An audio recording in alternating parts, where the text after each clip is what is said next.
फारच दुर्दैवी घटना घडलेली आहे.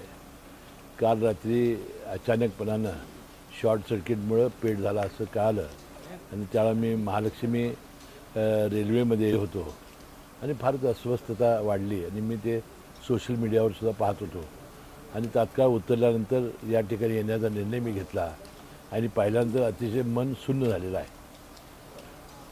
छत्रपती शाहू महाराजांनी 109 वर्षापूर्वी बांधलेले नाट्यगृह अशा रीतीनं जळून खाक होईल कधी आम्हाला स्वप्नातही वाटलं होतं.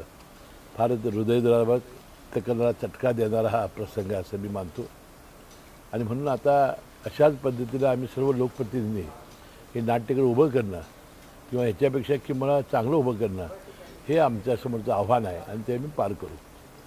त्याला काही दिवसापूर्वीच सध्याचे वित्तमंत्री आणि त्यावेळेचे सुद्धा वित्तमंत्री अजितदादा पवार यांनी 10 कोटी रुपयाचा निधी दिलेला होता. त्यानंतर याचं नूतनीकरण करण्यात आलं होतं. नंतर शाहू खासबाग मैदानाचं नूतनीकरण करण्यात आलेलं होतं.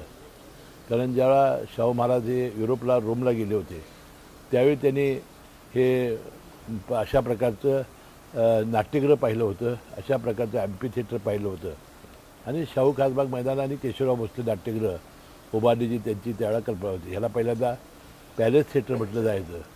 त्यानंतर केशवराव भोसलेंचं नाव त्याला दिलं गेलं. आज केशवराव भोसलेंची जयंती आणि दुर्दैवानं त्या पूर्वसंध्येला व्हावं हा एक हृदयाला चटका लावणारी गोष्ट आहे. पहिलं कारण ते प्राथमिक तर ते शॉर्ट सर्किटमुळं मागची जी बाजू जनरेटरची होती तिथून ते सुरू झालं आणि त्याचा भडका उडाला. त्याची चौकशी आम्ही करू.